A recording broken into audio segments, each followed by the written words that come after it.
Hello and welcome in. I am Miss Kinghorn and we are back here in another Planet Zoo speed build, and we are back here in the Red Lane Zoo. I'm still not 100% convinced on the name.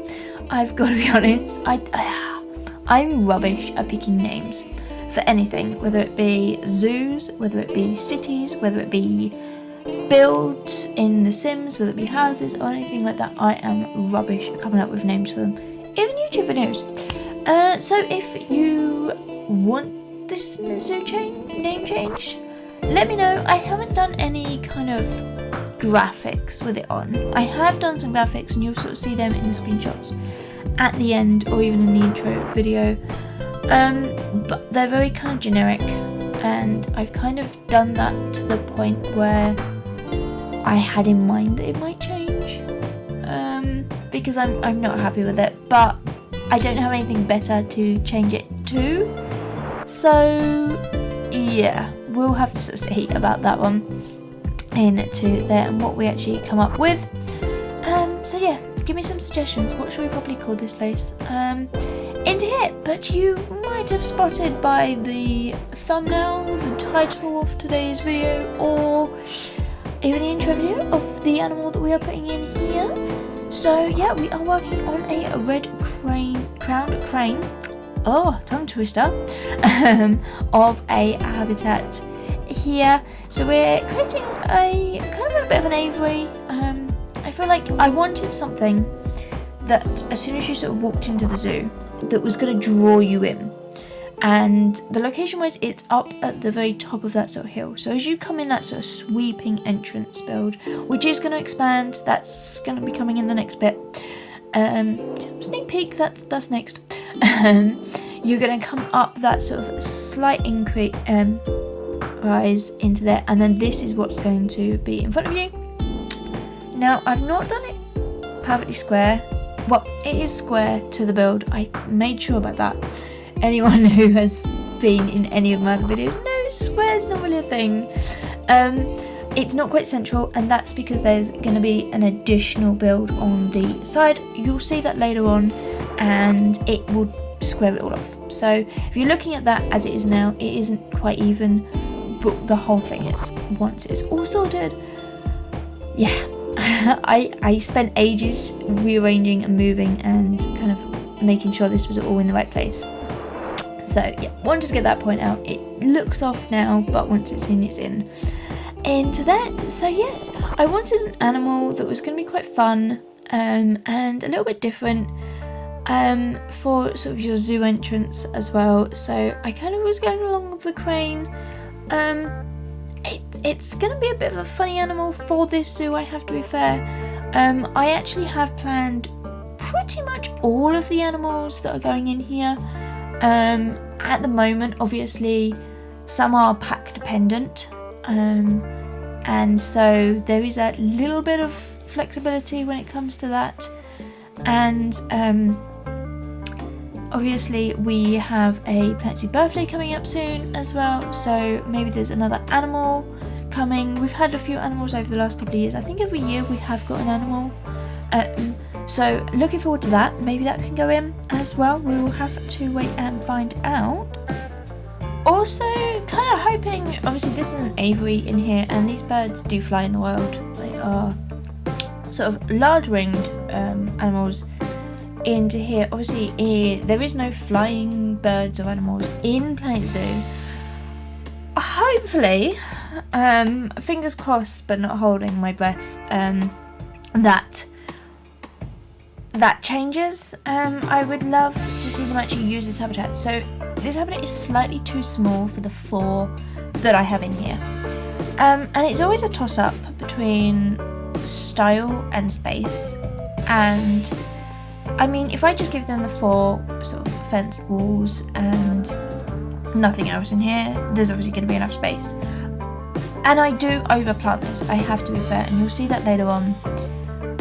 But I deliberately kind of went for a very overgrown habitat, and I can obviously expand this habitat as well, and I might go back and do that later on. But there's enough space if they fly. I feel like for the 4 birds that I get in here, there is room for them to fly. Like, they can do it. There isn't that many overhanging trees and things like that. So obviously it's just the game mechanics that stop them from sort of being able to do that, which is really frustrating, I have to be fair.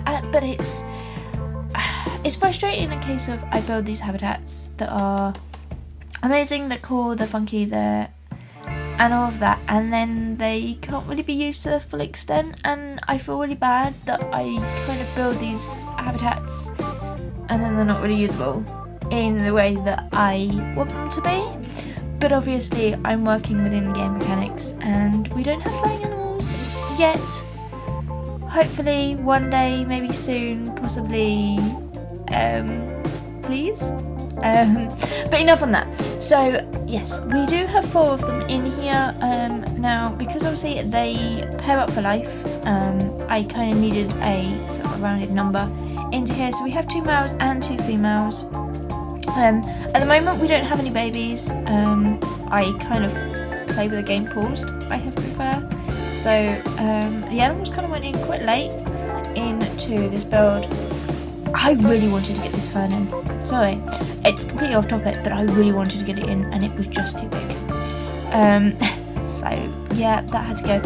And I used a lot of these to kind of make up for it in here. As I said, it's a very lush, overgrown kind of habitat.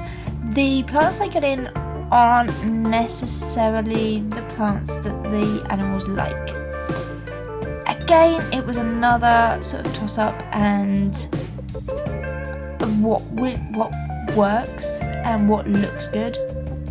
So I wanted this lush, I wanted it green, I wanted it not necessarily jungly, but I wanted it quite a overgrown area for them, with lots of cotton planting and lots of like hidey places as well, as I feel like these birds are birds that would need their privacy at times. So there is some open sort of grassland, and you'll see that later on, but especially this sort of back corner and what we do beyond that, you'll see that obviously in the screenshots, you'll see it in the cinematic at the beginning as well if you want to go back and check that one out.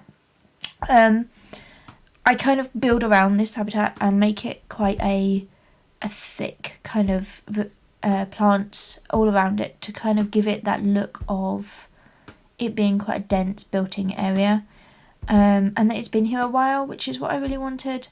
There is a lot of buffalo grass going into this habitat. I am using the brown kind of the dry grass here, not necessarily as a dry grass, but more like a dead grass, because I feel like it works really well as kind of grass that's been trodden on, it's been stampled, it's a bit dead, and it looks really good in here. So the places where the birds can actually get in and out of the water, that's kind of where I've placed the sort of the lighter, more dried out grass, because I feel like it fits in there a bit better as to what I really wanted this watery area to be like. And we do also have the water feeder, forage feeder in here as well, so that makes this area a little bit more useful, and they really do like spending a lot of time in here. You'll see that in the cinematics and stuff like that. I actually had to purposely move them out of the water to get the other screenshots and the other cinematics, because they just did not want to get out. Okay, slight disclaimer here. I went through hundreds of trees and I could not find any that I really liked or that fitted, so I raised the roof. Quite simply put, I raised the roof up. So we actually go from being a 4-meter high roof, which we are at the moment, to being a 6-meter high roof, and that allows the tree to go in. Now this is the tree just on the left there is the only tree we really get in. We do get some cork trees, I think, some really small little baby ones. I kind of create a slightly bigger tree. Perfect time. It's on cue. Yeah, I kind of make a slightly bigger tree with this, a little bit more of a lush evergreen tree, and I also create some kind of fake dead trees, heavily inspired by Caesar Creates. Absolutely love their work. If you haven't checked them out, definitely go and do that. But their fake trees I think are really useful. These are kind of inspired by, but I've done them a little bit similar because I just wanted them in a few little places. Obviously the birds in here don't sit on them, they don't climb them, they don't do anything like that, but I kind of just wanted a little bit of the impression that they can if they wanted to.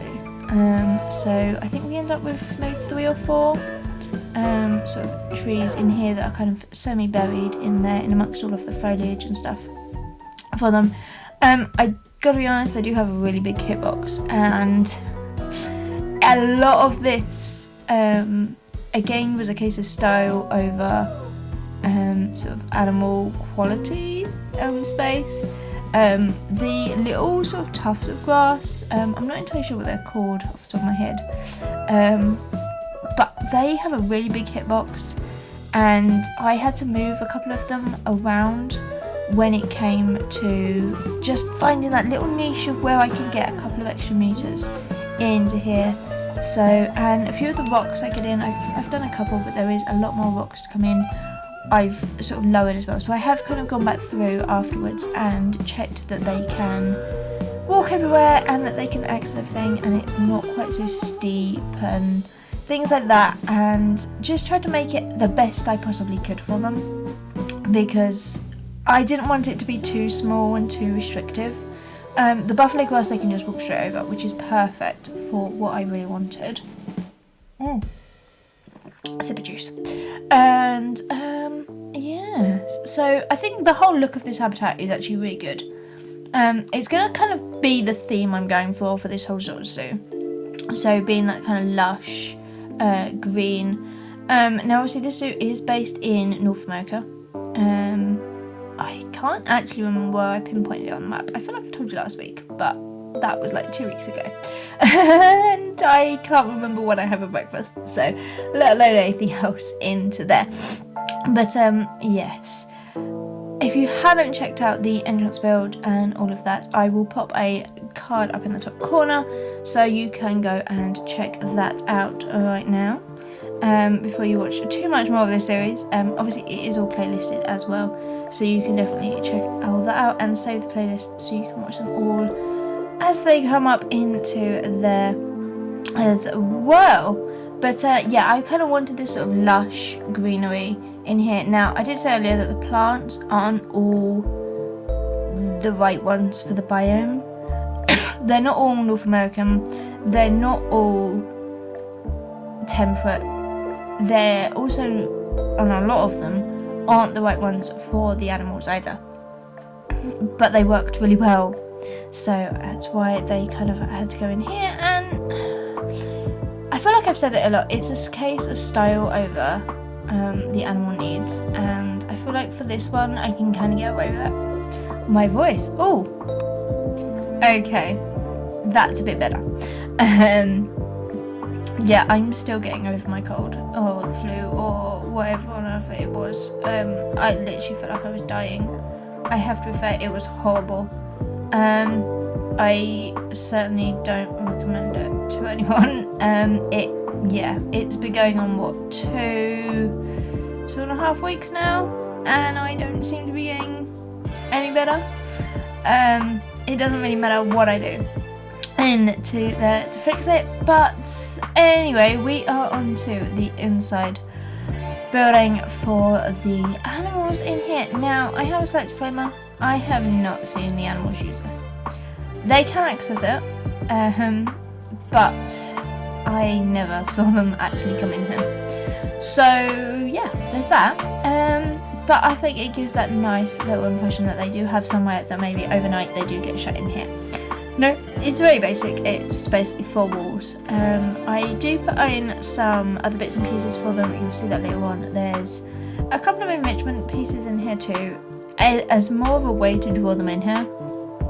Now, the door is big enough for them to get in, it's also big enough for the keeper to get in, which wasn't really the idea, but I had to make it bigger and bigger and then they could both get in. So yeah, there's that, but none of them ever do, so you know, I'm kind of cool with it. It's one of those things I think that we're just gonna have to. Maybe at some point in the future they do come in here. Maybe when I'm not looking. Yeah, we'll go with that one. They're in here when I'm not looking.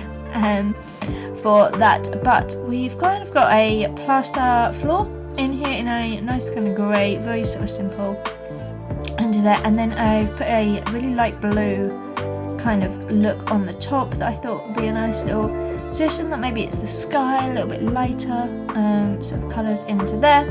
And obviously here is the enrichment. There is not that much enrichment for these animals whatsoever, which was really frustrating, I have to be fair, because it made doing any kind of enrichment really difficult. So what do we get in? We get the sprinkler in. I think we have the mobile outside, which I prefer is a bit of a weird one, and we get one of the herb center pot things in here. I know that much. And we obviously got the feeder in the pool as well. We also have a couple of bottles, sort of trays of food and stuff for them outside as well. So there's plenty of that, and obviously they do have water as well. And that's kind of hidden around the back here so that the guests don't really see that, because quite frankly it's horrible to look at. And if there was a better way, a way that I could put it in there and have a continuous water source without actually having to have any kind of weird standpipe sort of thing, I would definitely do, but yeah, there isn't. So we end up with that horrible looking thing. I think it's probably one of the most hated pieces in the game, because quite honestly it's something that I think we need changing into that. Anyway, completely off topic. So this is the sort of sliding door that I'm working on here, and it kind of was a bit of a drop door that I kind of really wanted to get in. And so there's obviously like the piece that would slot down once all of the animals are in, so that it sort of stops them from getting in and into there, which I thought was a really cool little add-on, especially because the guests can also see that. So I thought that was a really cool kind of aspect, because normally you don't sort of see those sorts of things. And I have the sort of at least the impression that there's cables running up, and they actually go out to the outside as well. And there's a switch that I place in there so that a keeper can sort of activate from being outside the habitat as well, so that somebody can maybe stand here and check that they've all come in and that they're all safe, and then you can shut it from the other side via walkie-talkie or something. I thought that would be a really cool little aspect. Now, I said earlier on, these birds can't fly. I am creating a raised sleeping pad for them, so I had a little bit of a look and found that they actually like to be sort of sleeping higher up, and so something like this kind of made a little bit more sense.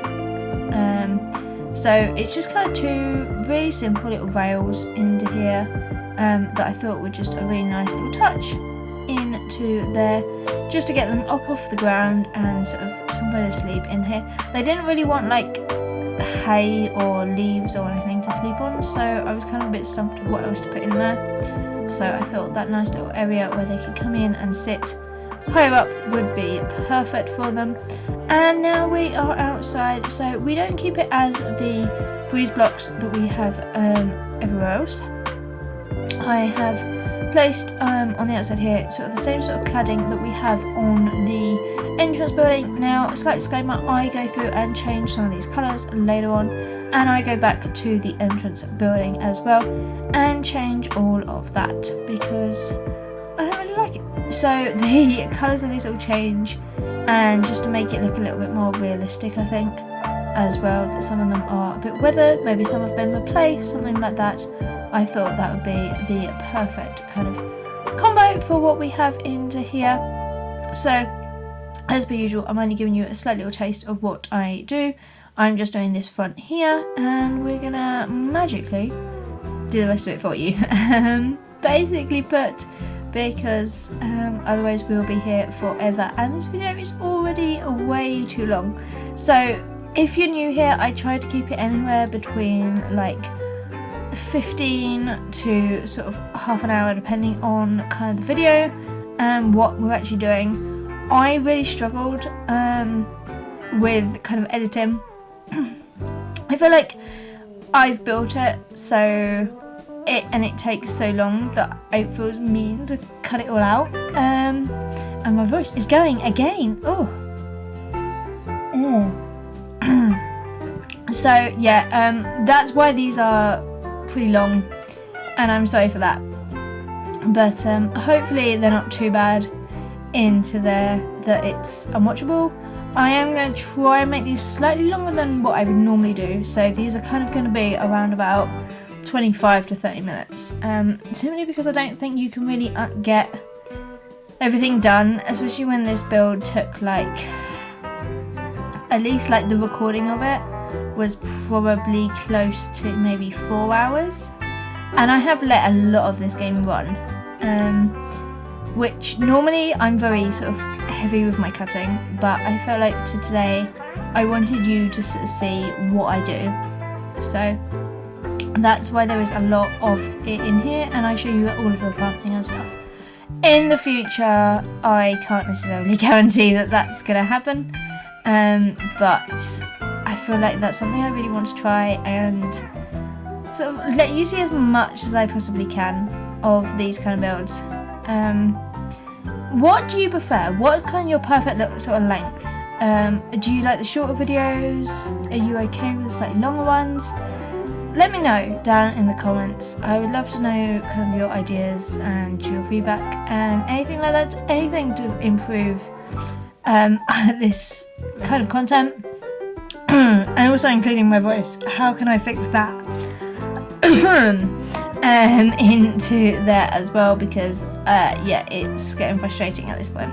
Right then, so this is kind of the back of the building, and I kind of change it up a little bit here because I wasn't overly happy with how I wanted it, and it all changes as well when we get the kind of all of the fencing in around the back as well, which yeah, I cut that out too. It was a long and difficult time to try and get the corner pieces to work, to kind of get the roof in, because they're all angles and it doesn't ever work properly. You can't get a straight piece to do a proper angle like this. It's just not feasible. So I did kind of have to give up, and it's not perfect, but it is what it is into here. But again, I kind of roofed it with the plaster pieces in rather than an actual roof. So you'll see I used kind of the template of the actual roof pieces to kind of get the shape and the angle in that I wanted, and then I changed them up to the plaster pieces.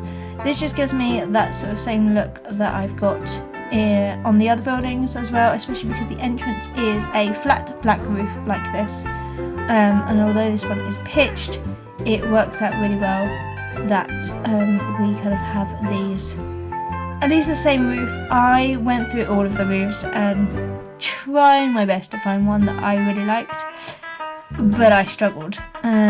So yeah, that's why we ended up with this plaster roof that I think works out okay. It's not too bad.